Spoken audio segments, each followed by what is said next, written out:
আচ্ছা, সৌরভ গাঙ্গুলির নাকি বায়োপিক করার প্ল্যান চলছে, তো মেকার্সদের বলবো প্লিজ একটু ওয়েট করো, যে মনোভাব দেখতে পাচ্ছি বাকি জীবন। তখন দেখা গেল আপনাদের বায়োপিকের নাম লেজেন্ড দাদা থেকে চেঞ্জ করে রাখতে হলো ক্যাপ্টেন টিএমটি বারানিন, আর আমার পথে গুজিয়ে দিন। It is just one of the incidents. পৃথিবীতে সব জায়গায় এরকম করে অ্যাক্সিডেন্টস হয়।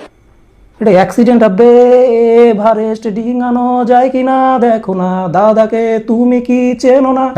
অভিযোগ জানানো হয়েছে ইউটিউবার মৃন্ময় দাসের বিরুদ্ধে। এই লিখিত অভিযোগ জানিয়েছেন সৌরভ গঙ্গোপাধ্যায়।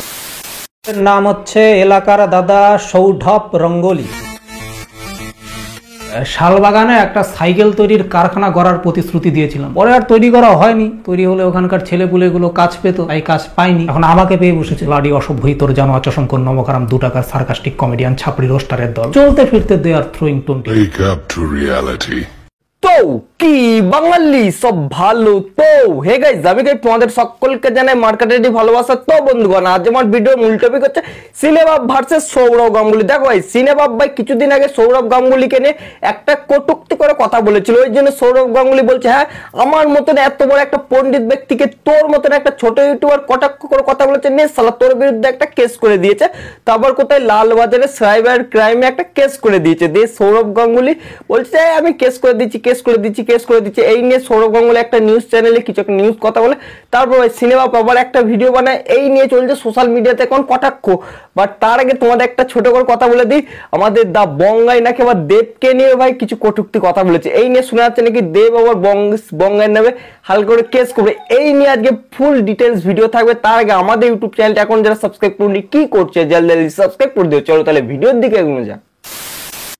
তো বন্ধুরা, আগে আমি পুরনো ঘটনা বলি, তারপর আমি নতুন ঘটনাতে যাব। দেখো, সিনেবাব মৃন্ময় আরজিকর ঘটনা নিয়ে শুরু থেকে কোনো ভিডিও বানায়নি, নাকি শোনা যাচ্ছে নাকি সিনেবাব মৃন্ময়ের গলাতে কোনো ইনফেকশন হয়েছিল, তার জন্য সিনেবাব কয়েক মাস ভিডিও দিতে পারেনি। বাট সিনেবাব যখন আরজিকরের ঘটনা নিয়ে কথা বললো, সেইখানে ভাই মমতা ব্যানার্জি দিদি, অভিষেক ব্যানার্জি, অল টিএমসি কংগ্রেসের দলটাকে নিয়ে অনেক কথা বলেছে। বাট সেখানে শোনা যাচ্ছে নাকি আমাদের সৌরভ গাঙ্গুলি স্যারকে অনেক কথা বলেছে। ভাই কি কথা বলেছে না কথা বলেছে তার তোমরা একটু ছোট সাপাট দেখে নাও, ঠিক আছে? তারপর আমি নতুন ঘটনাতে যাব। সৌরভ গাঙ্গুলির নাকি বায়োপিক করার প্ল্যান চলছে, তো মেকার্সদের বলবো প্লিজ একটু ওয়েট করো, যে মনোভাব দেখতে পাচ্ছি বাকি জীবন। তখন দেখা গেল আপনাদের বায়োপিকের নাম লেজেন্ড দাদা থেকে চেঞ্জ করে রাখতে হলো ক্যাপ্টেন টিএমটি বারানিন, আর আমার পথে গুজিয়ে দিন। It is just one of the incidents. পৃথিবীতে সব জায়গায় এরকম করে অ্যাক্সিডেন্টস হয়।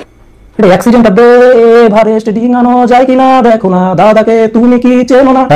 দেখো, এখানে আমাদের সৌরভ গাঙ্গুলি স্যার কি কথা বলেছিল, নাকি আরজি করে সেই মৌমিতা দেবনাথের নামে বলেছিল যে এটা একটা অ্যাক্সিডেন্ট মাত্র, মানে রেপ কেস একটা অ্যাক্সিডেন্ট মাত্র। সেই কথা শোনার পর আমাদের সিনেবাব মৃন্ময়ের একদম ছাড় জ্বলে যায়। তখন কি বলেছিল যে আবে এটা অ্যাক্সিডেন্ট, আবে দিনানো একটা সেই গান ছিল নাকি আমাদের সৌরভ গাঙ্গুলি, সেই নিয়ে মানে সৌরভ গাঙ্গুলিকে একটা ছোট করে কটাক্ষ করে। ওই জন্য নাকি সৌরভ গাঙ্গুলির পিএ নাকি মানে সিনেবাপের নামে হালকা করে কেস টুকে দেয় লালবাজারে, ঠিক আছে? আমি সেই কথা নিয়েও আসছি। তার আগে একটা কথা বলি, দেখো সৌরভ গাঙ্গুলি স্যার এখানে একটা মুখ ফসকে বা ভুলবশত বলে দিয়েছিল রেপ কেসটা অ্যাক্সিডেন্ট। স্যার এই কথাটা বলবেন না, এটা আপনার পরিবারেও ঘটতে পারে, এটা সব পরিবারই ঘটতে পারে। ভাই আপনার বয়স হচ্ছে চামড়ার মুখ, আপনি ভুলবশত হয়তো বলেই দিয়েছেন। তো আমি আজ আপনার একজন ভক্ত ছিলাম বহু বছর আগে, যখন সেই ছায়া প্রকাশনী ছিল, আপনার আগে বহু ভক্ত ছিলাম আমরা। এখন আছি কি আমি সেটা জানি না। এবার একটা কথা বলি, সিনেমা পাওয়ার খেঁচা কাঞ্চনকেও নিয়ে অনেক কথা বলে। কর্তৃপক্ষ হয়তো বসে বসে এটাই ভাবছে যে জনগণ রাস্তা দিয়ে হেঁটে চলেছে হাঁটু, পিচের রাস্তা বানিয়ে দেওয়া হয়েছে, হাঁটতে হাঁটতে রাস্তা হয়ে যায়, তাদের জুতো সুপ্তলা হয়ে যায়। আমরা আমাদের নির্লজ্জতার চরম সীমায় পৌঁছে নির্বিকার থাকবো, আমরা নির্লজ্জতায় পিএইচডি করবো, আমরা কোনো অ্যাকশনই নেব না।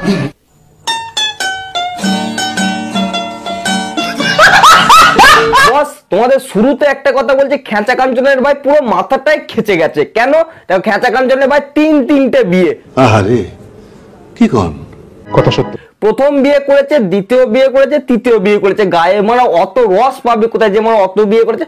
ওই জন্য মানে ভুলভাল বকছে যে সরকারি চাকরিজীবীদের নিয়ে যারা আন্দোলন করছে তারা কি টাকা পয়সা নেবেন না, এই কথাটাই আমাদের খেঁচা কাঞ্চন বলেছিল। ওই জন্য সিনেমা মৃন্ময় তাকে কটাক্ষ করতে ছাড়িনি। এবার শোনা যাচ্ছে নাকি রচনা ব্যানার্জি আমাদের রচুর দিকেও অনেক কথা বলেছে।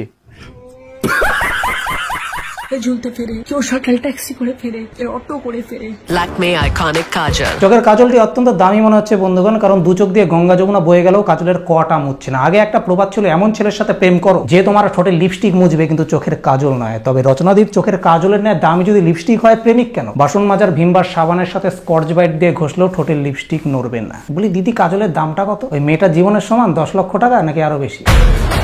আমাদের রচুদিকেও ভাই রোস্ট করতে আমাদের সিনেমা মৃন্ময় ছাড়েনি। এইগুলো হচ্ছে ভাই পুরনো ঘটনা। এই ঘটনার জেরে সিনেমাপের নামে অনেক ধারা মামলা রুজু হয়েছে আমাদের লালবাজার থানায়। কেস করেছে কে? সৌরভ গাঙ্গুলি স্যারের পিএ। সৌরভ গাঙ্গুলি স্যারের পিএ কি বলছে, একটা কারণ নিয়ে যদি একটা মানুষকে সবসময় খোঁচা দেওয়া হয়, ওই জন্য একটু রুখে না দাঁড়ানোর কারণে সিনেমা মৃন্ময়ের নামে হালকা করে কেস ঠুকে দিচ্ছে। এবার আমি এখানে একটা ছোট করে কথা বলবো। আমি সৌরভ গাঙ্গুলি স্যারকে যথেষ্ট সম্মান করি, কারণ উনি হচ্ছে আমাদের ইন্ডিয়ার পুরনো অধিনায়ক, ঠিক আছে। এবার একটা কথা বলছি, ওনারও কিছু কিছু দোষ আছে, বাট সিনেমা মৃন্ময় একদম পুঁজে গুঁজে দিয়ে রোটে এসে বলা উচিত হয়নি। বাট আমি কিন্তু সৌরভ গাঙ্গুলির অ্যাজ এ ভক্ত ছিলাম ভাই। ওনার যে ছায়া প্রকাশনীতে যে সমস্ত বই থাকে না মলাট, ওই বইয়ের কাগজগুলো আমি কেটে কেটে ভাই জমা করেছি সেই 8, 9, 10-এ। সে সমস্ত মানে কোথায় পুড়ে গেছে উড়ে গেছে সেটা জানি না, বাট আমি ওনার একজন অ্যাজ এ ভক্ত ছিলাম। বাট এখন আছি কি নেই সেটা তোমরা ভাই আমার কথা শুনে নিশ্চয়ই বুঝতে পারছো, ঠিক আছে। এবার শুনবে তোমরা লেটেস্ট আপডেট। ভাই রে ভাই, তোমাদের শেয়ার কি দুঃখের কথা হলো ভাই, সিনেমা মৃন্ময় যখন আমি সেই ইনস্টাগ্রামের পোস্টটা দেখি, দেখার পর ভাই আমার নিচের টুনটুনি ভাই উপরে গিয়ে একদম টিংটাং বল খেলছে ভাই। সিনেমা মৃন্ময় কি পোস্ট করেছিল যে আমাকে নাকি 1 রাত হাজতবাস করতে হচ্ছে, এখন আমি নিজের ঘরে মনে আরাম করে শুয়ে আছি। এই পোস্টে আমি দেখেছি। এবার আমি বলছি যে সিনেমা মৃন্ময়ের ভাই জেল হেফাজত সব করার পর সিনেমা মৃন্ময় ভাই আবার সৌরভ গাঙ্গুলিকে আবার কটাক্ষ করে ভিডিও ছেড়েছে। দেখো আমি একটা কথা বলছি, স্যার সৌরভ গাঙ্গুলি, আপনি তো অনেক ভালো মানুষ, বহুত ভালো মানুষ। আমি বলছি, আমি না সকলে বলছে আপনি বাংলার আইকন, আমিও মানতাম আপনাকে, আমি ব্র্যান্ড বলে সত্যি করে মানতাম স্যার। বাট আপনি ভাই কোনো দলে ঢুকেছেন বা ঢুকেননি সেটা আপনার ব্যক্তিগত ব্যাপার। আপনার ভাই বয়স হয়েছে ওই জন্য আপনি ভুলভাল কি বলছেন যে ওই রেপ কেসটার জন্য, ওইটা একটা ইনসিডেন্ট মাত্র, এটা সব জায়গাতে ঘটে, তারপরে সব জায়গাতে রেপ কেসটা ঘটে, ওটা আপনি বলতে চাইছেন ওই জন্য তিলোত্তমার কেস কোনো কেসই নয়। মানে কি বলবো স্যার, মানে সত্যি বলতে না আপনাকে আমি ভালোবাসতাম স্যার, ঠিক আছে। বাট আমি যে আপনাকে রোস্ট করে যে এর আগের দিনে যে অনেক কথাগুলো বলেছি, হয়তো বা রাগ করেও হোক বা ভালোবেসেই হোক বলেছি স্যার, আপনার খারাপ আমরা কেউ চাই না, ইভেন কি সিনেমা মৃন্ময়ও চায় না। ওই জন্য সিনেমা মৃন্ময় আপনার চোখের আঙুল দিয়ে বলতে চাইছিল, ঠিক আছে। আমরা কিন্তু খুবই ভালোবাসি স্যার আপনাকে। সঠিক বলেছেন। পেশেন্টের নাম হচ্ছে এলাকার দাদা সৌঢপ রঙ্গোলি। শালবাগানে একটা সাইকেল তৈরির কারখানা গড়ার প্রতিশ্রুতি দিয়েছিলাম, পরে আর তৈরি করা হয়নি। তৈরি হলে ওখানকার ছেলেপুলেগুলো কাজ পেত, তাই কাজ পাইনি। এখন আমাকে পেয়ে বসেছে লাডি অসভ্যই তোর জানো আচশঙ্কর নমকারাম 2 টাকার সার্কাস্টিক কমেডিয়ান ছাপড়ি রোস্টারের দল। চলতে ফিরতে দে আর থ্রোয়িং 20। কারখানাটা করনি কেন? আমি এখন থাকি লন্ডনের লনে আরামকেদা রাতে বসে 2 পানা চাইবে। মানে ওখানে আমার মানে কি বলবো, সফিস্টিকেশনের রেল স্টেশনে আমার লাইফস্টাইল বিরাজ করে। আর ওখানে বউ বাচ্চার সেফটিতে কোনো গুগলি নেই। না মানে মৃন্ময় দা, আমি একটা কথা ভাই মাঝে মধ্যে বুঝতে পারছি না, আপনার কি মানে সিনায় এতটাই জোর, হ্যাঁ, যে সৌরভ গাঙ্গুলি স্যার আপনার বিরুদ্ধে জেল হেফাজত করলো, আপনাকে সাইবার ক্রাইমে রিপোর্ট করলো ওই ভিডিওটা উড়িয়ে দেওয়ার জন্য, বাট ওই ভিডিওটা এখন আপনি আপনার চ্যানেলে রেখে দিয়েছেন, বাট আবার সৌরভ গাঙ্গুলি স্যারকে নিয়ে আবার আপনি ভিডিও বানাচ্ছেন আপনি। আপনার ভাই সিনাই কত জোর, হ্যাঁ। প্রথম ভিডিওটা নাই মানলাম যে আপনি আরজিকর ভিডিও নিয়ে বানিয়েছেন, বাট এই ভিডিওটা সম্পূর্ণ সৌরভ গাঙ্গুলিকে নিয়ে, সৌরভ গাঙ্গুলি কেমন জামা উড়াতো ইডেনে সেই সমস্ত ঘটনা দেখাচ্ছেন। সৌরভ গাঙ্গুলি কোথায় ব্রিজ করেছে, কোথায় কারখানা করেছে না করেছে, কোথায় পুজো করেছে, সেই সমস্ত নিয়ে কেন কথা বলুন? আপনি আপনার রাস্তায় চলুন, কেন আবার সৌরভ গাঙ্গুলিকে নিয়ে ভিডিও করছেন? হ্যাঁ, মানে উনি একজন বড় ব্যক্তি। আমরা জানবেন যে আমরা সাধারণ জনগণ, আমরা বেশি হাইপ মানুষদের বলতে গেলে তারা আমাদের কল্লাটা চিপে ধরবে, বেশি কথা বলতে দেবে না। ওনারা ভাই রানিং পার্টির নেতা, টিএমসি পার্টি করে, রানিং পার্টির নেতা। ওনাদের সম্বন্ধে আমরা কি কথা বলবো? ওনারা যা দেশে দুর্নীতি বা যাই ভালো মন্দ করুক সেটা ভাই মেনে নিতে হবে।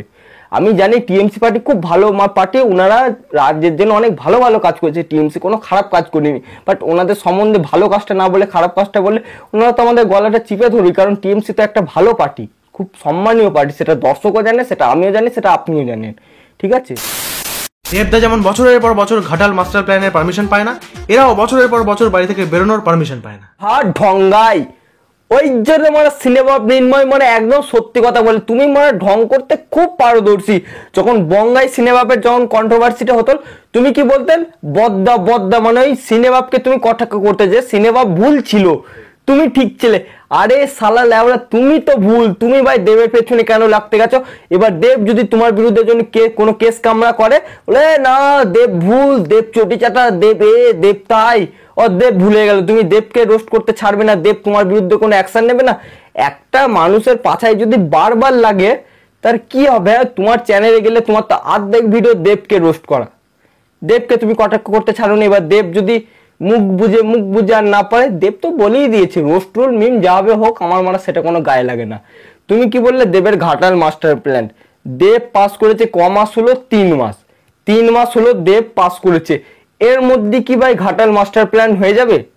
এবার তোমাদের মধ্যে থেকে কিছু পাবলিক বলে, আরে ভাই দেব তো দুবারকার এমএলএ এমপি, তখন করলো না। দেখো তখন দেব ঘাটাল মাস্টার প্ল্যান নিয়ে কাজ করছিল, কিভাবে সেটা করা যায়, কোথা থেকে কি করা যায় না করা যায় সে সমস্ত বুঝছিল দেব। দেবের এটা আমি ধরবো না। দেব এর আগের দিন নিউজ মিডিয়াতে কি বললো, যদি 2026 সালের মধ্যে যদি ঘাটাল মাস্টার প্ল্যান না হয় আমি প্রচারে দাঁড়াবো না। কথাটা নিশ্চয়ই আপনারা শুনেছেন। তাহলে কেন বঙ্গাই কেন বারবার দেবকে খুঁচা দিয়ে কথা বলছে? এটা তো মানবো না।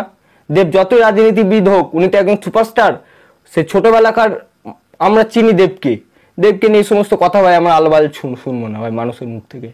But Dev Ghatal master plan যখন করবে বলেছে হবে, ওটা 5টা বছর টাইম লাগে। ওহো কিরণ বাবু, আপনি কি জানেন ওটা 5 বছর টাইম লাগে। লাস্টে একটা কবিতা দিয়ে ভিডিওটি শেষ করব। ঘটি বাঙাল অনেক হলো, এবার মেলাও হাতে হাত। ঘটি বাঙাল অনেক হলো, এবার মেলাও হাতে হাত। আমাদের বোনের নাম মৌমিতা দেবনাথ, ইলিশ চিংড়ি ভাই ভাই আরজি কর, এবার বিচার চাই। তো গাইস ভিডিওটি আজ এটুকুই। ভিডিওটি যদি তোমাদের ভালো লাগে তাহলে প্লিজ লাইক কমেন্ট শেয়ার করো। চ্যানেলে যে নতুন তারা অবশ্যই সাবস্ক্রাইব করো। হে গাইস, এই চ্যানেলে হাসির মজার রোস্টিং ভিডিও আছে, ভিডিওগুলো দেখার জন্য অবশ্যই তোমাদের সাবস্ক্রাইব করে ভাইয়ের পাশে থাকতে হবে। তোমাদের সাথে দেখা হচ্ছে অন্য কোনো ভিডিওতে, ততক্ষণের জন্য তোমরা ভালো থেকো সুস্থ থেকো এই কামনাই করি।